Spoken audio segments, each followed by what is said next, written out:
mettre en place pour assurer l'approvisionnement correct des régions du Nord en produits de première nécessité suite à la crise Mali-Algérie?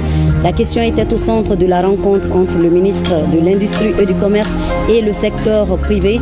L'objectif est d'éviter toute pénurie de denrées dans ces régions.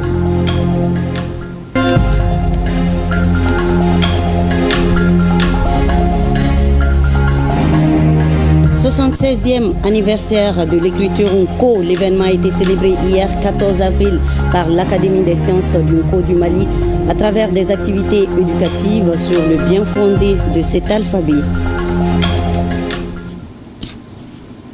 Mardi 15 avril, Madame, Monsieur, bonjour et soyez les bienvenus dans ce 13h. Le ministre de l'Industrie et du Commerce a rencontré hier le secteur privé sur l'approvisionnement des régions du Nord en produits de première nécessité. Cette rencontre est initiée suite à la crise politico-diplomatique entre le Mali et l'Algérie. Il s'agit donc d'échanger avec les opérateurs économiques et de coordonner les actions à entreprendre afin d'éviter toute pénurie de denrées dans les régions du Nord. Plus de détails avec Mariam Kone et Oumarka Traoré. En initiant cette rencontre, le ministre de l'Industrie et du Commerce veut anticiper d'éventuelles pénuries de denrées de première nécessité dans les régions du Nord. Des régions habituellement approvisionnées à partir de l'Algérie, dont les relations sont tendues avec le Mali depuis la destruction d'un drone des FAMA par l'armée algérienne. Le gouvernement de transition, sous la supervision de son Excellence le général de l'armée Assimi Goïta, fait de la satisfaction des besoins des populations la boussole de la conduite de la transition.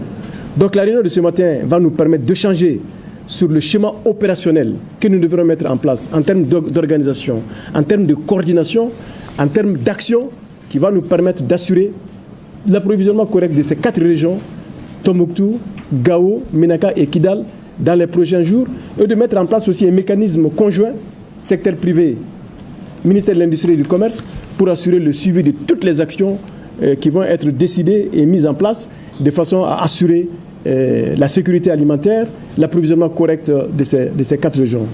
Le ministre Diallo fonde beaucoup d'espoir sur les fêtières et les organisations professionnelles du secteur privé pour atténuer les souffrances des populations des régions concernées.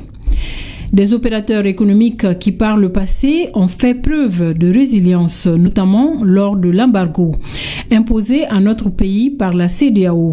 Tout le monde pensait que le Mali allait s'effondrer, le Mali ne s'est pas effondré. Aujourd'hui, nous sommes aussi face à l'épreuve.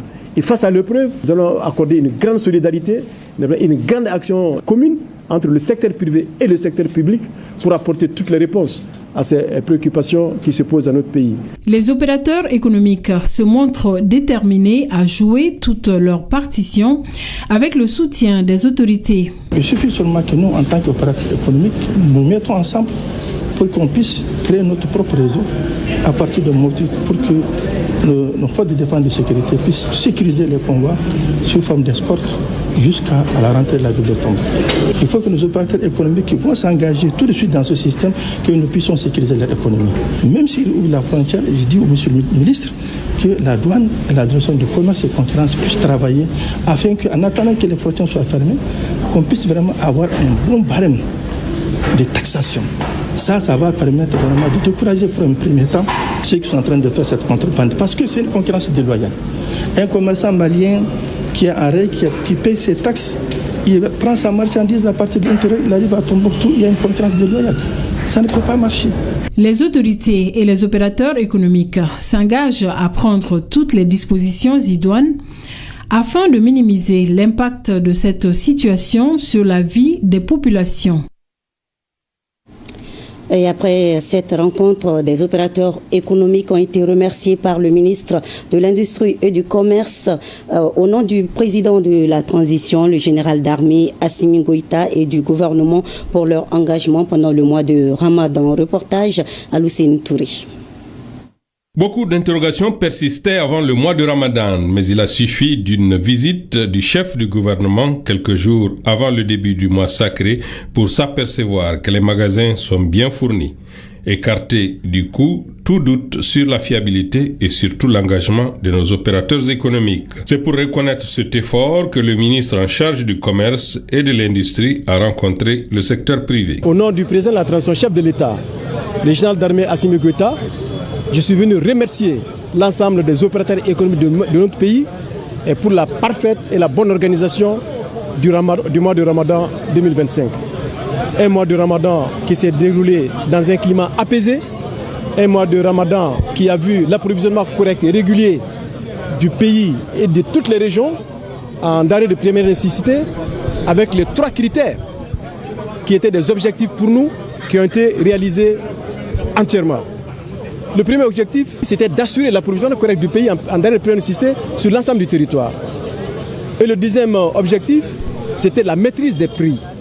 Et le troisième objectif, c'était la qualité des produits distribués sur les différents marchés. Le deuxième sujet au centre de cet échange est relatif à la mise en place du fonds de solidarité alimenté par les prélèvements sur les communications téléphoniques. Le gouvernement a procédé à la création de ce fonds, un fonds qui est destiné donc à assurer le financement de notre développement afin d'assurer la transformation structurelle de notre économie, afin d'assurer un développement économique durable et inclusif sur la base des ressources internes.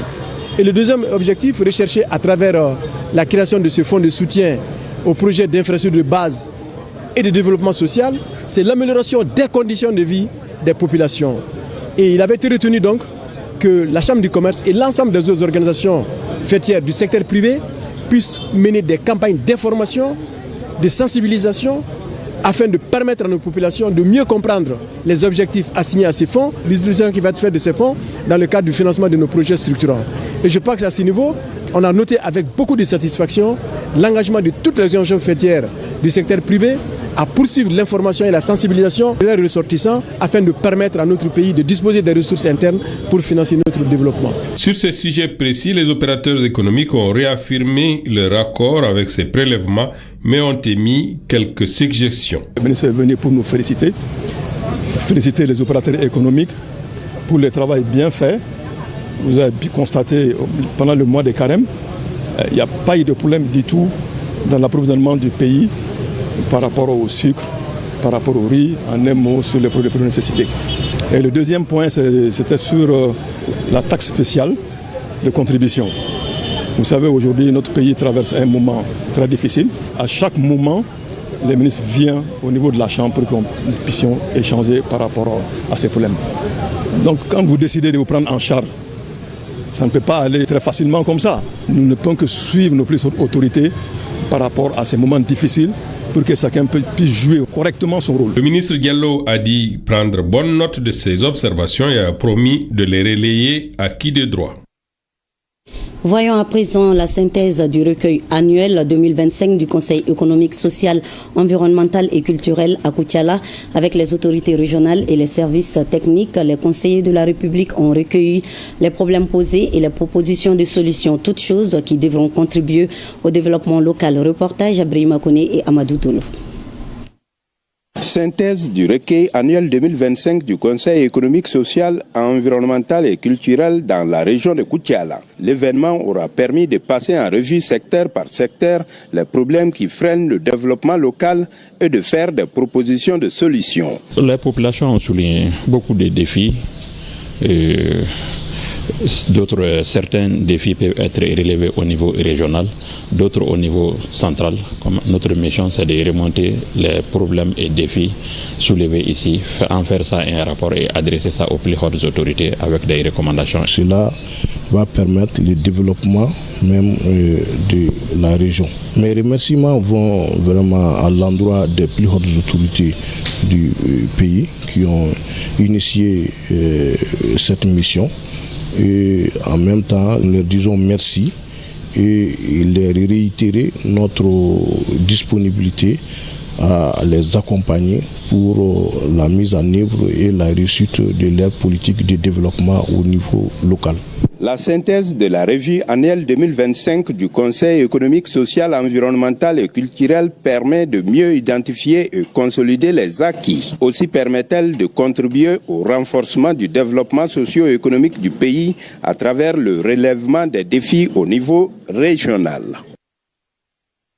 La célébration de la Journée internationale des droits de la femme continue même après le mois de mars. C'est dans ce cadre que les femmes de la direction des grandes entreprises ont organisé ce 10 avril une conférence débat pour l'éveil des consciences des femmes des impôts sur leur rôle au sein de l'administration fiscale. Le thème est leadership et rôle des femmes dans la mobilisation des recettes fiscales. Compte rendu Soumaou Aïdara et Aruna Diara. Les femmes de la direction des grandes entreprises expriment leur volonté de contribuer activement à la construction d'une administration fiscale plus performante. Dans cette optique, à travers une conférence, elles décident de se former davantage pour jouer leur rôle dans la mobilisation fiscale et favoriser leur accès aux fonctions décisionnelles. Le thème principal, c'est le leadership et rôle des femmes dans la mobilisation. Ça va nous permettre ici de faire la réflexion et de surtout poser le doigt quels pourraient être les obstacles liés à l'évolution des femmes dans les sphères de décision, surtout dans l'administration fiscale. En 2015, je pense qu'on a voté la loi 052 au niveau de l'Assemblée. L'application vraiment de cette loi est très très timide. Et cela dans tous les services, je pense bien. C'est même aussi dans ce cadre que nous avons vraiment essayé d'organiser cette conférence débat pour vraiment permettre une certaine visibilité justement des femmes de la direction des grandes entreprises en particulier, mais des femmes de la Direction générale des impôts en général.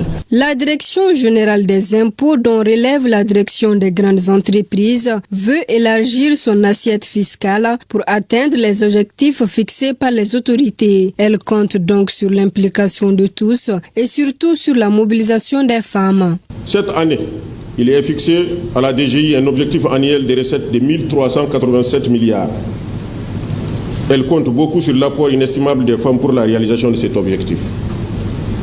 Il est très important de souligner que les femmes contribuent tant au niveau des services centraux qu'au niveau des structures opérationnelles à la mise en œuvre des missions sacerdotales de la DGI, à savoir la mobilisation des recettes et l'élargissement de l'assiette. En reconnaissance de leur engagement, des trophées ont été remis à toutes les femmes de la direction des grandes entreprises. Un hommage particulier a été rendu à Nana Sissé, première et unique femme à avoir dirigé la direction générale des impôts, saluée pour service rendu à la nation.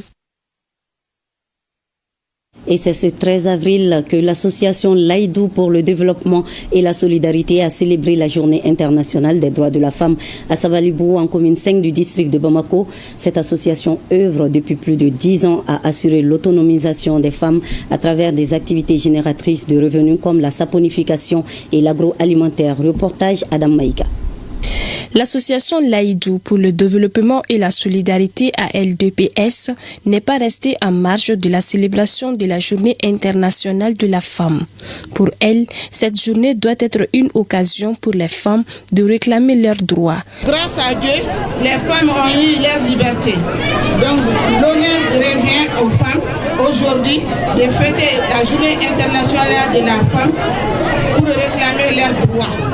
Droit à la vie, droit à l'éducation, droit à la santé, droit au vote, droit au travail, droit à la sécurité, droit au bien-être. À l'association Laïdou pour le développement et la solidarité, on estime que l'épanouissement de la femme passe par son autonomisation. La journée internationale des droits des femmes commémorée tous les ans. En commune 5, grâce à notre association et la solidarité des autorités et des partenaires, nous menons beaucoup d'activités. L'association a initié des activités génératrices de revenus à l'intention de ses membres pour assurer leur autonomisation. Des activités qui concernent entre autres la saponification et la formation agroalimentaire. 5 collectivités de la région de Kita ont bénéficié au titre de l'année budgétaire 2024 des dotations conditionnelles du projet de déploiement des ressources de l'État pour l'amélioration des services. Les membres du comité régional d'orientation, de coordination et du suivi des actions de développement CROCSAD en session extraordinaire ont approuvé ces 10 sous-projets et le protocole de suivi. Au RTM Kita, Mohamed Fabrice Kambou. La présente session extraordinaire du comité régional d'orientation, de coordination et du suivi des actions de développement CROCSAD a regroupé, outre les autorités administratives politiques, les responsables des services régionaux. Elle s'inscrit dans le cadre de la mobilisation des ressources et de la dotation conditionnelle de performance du projet de déploiement des ressources du Fonds national d'appui aux collectivités territoriales. La présente session extraordinaire du CROCSAD a concerné la soumission, la présentation des dossiers de demande de financement des collectivités territoriales à l'approbation des membres du CROCSAD. Nous avions présenté en tout 19 dossiers de demande de financement, dont 10 sur les ressources du budget national 2024 et 9 sur les ressources du programme d'appui conditionnel des performances des collectivités territoriales financé par la KfW à travers l'ANECT.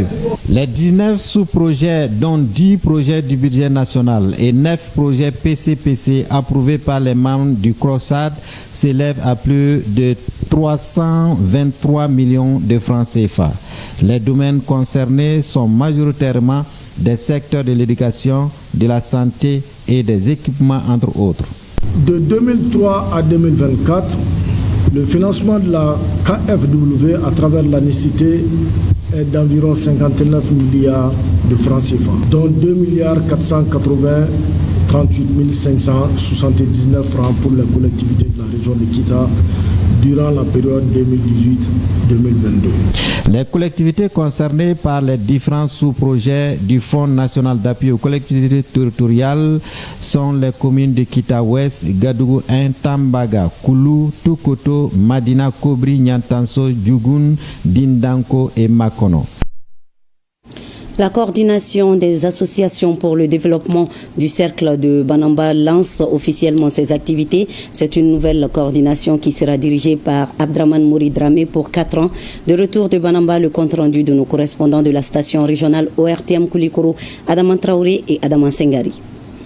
Nous sommes ici dans la salle du nouveau foyer des jeunes de Banamba, un lieu indiqué pour le lancement des activités de la coordination des associations pour le développement du cercle de Banamba. Une coordination mise en place dans le but d'accélérer le développement harmonieux du dit cercle. Le président de la coordination, Abdraman Mouri-Dramé, place son mandat sous les signes d'ouverture et de la recherche de solutions pour le développement escompté.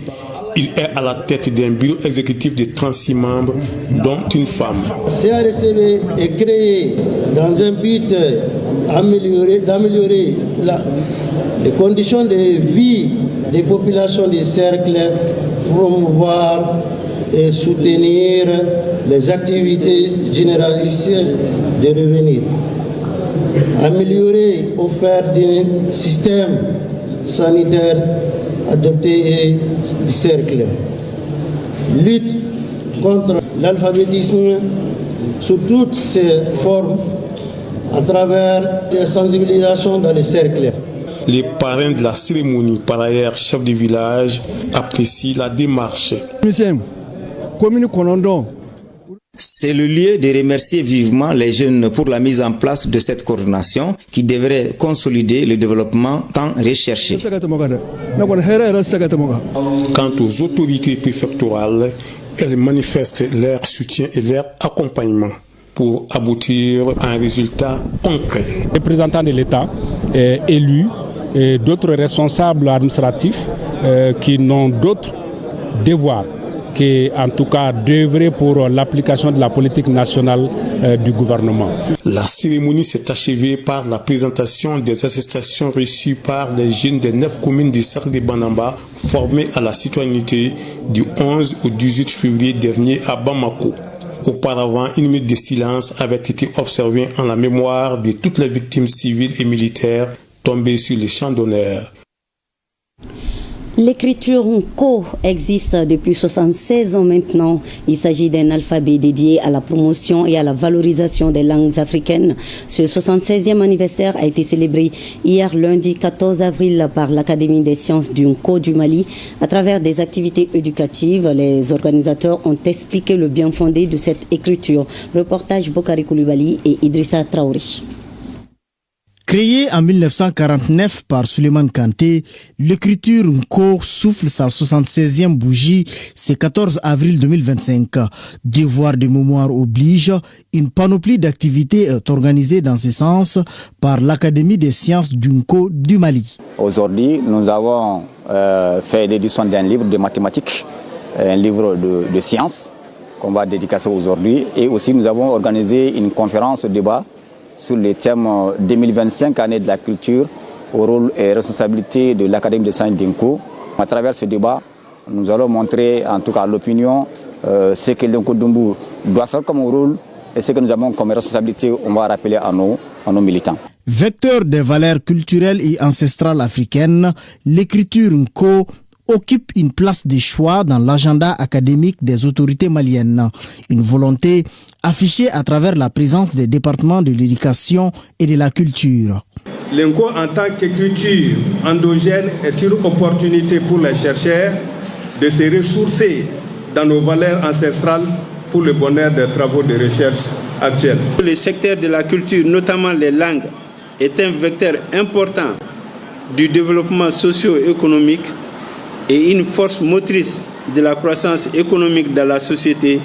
Nous entendons mettre ce secteur au centre de la compétitivité globale et façonner les territoires et les économies locales d'une nouvelle manière créative. Tel est l'essence de notre engagement aux côtés des organisateurs de cette rencontre. Cette rencontre a également été mise à profit pour rappeler certaines réalisations de l'Académie courant 2024. On peut citer entre autres la mise en place d'un bureau des femmes de l'Académie, la formation des enseignants et l'initiation de 220 étudiants en écriture Nko. Et c'est la fin de cette édition. Merci de votre fidélité. À 20h, vous avez rendez-vous avec Nyanya Aliou Traoré. Bel après-midi et à demain 13h, Inch'Allah.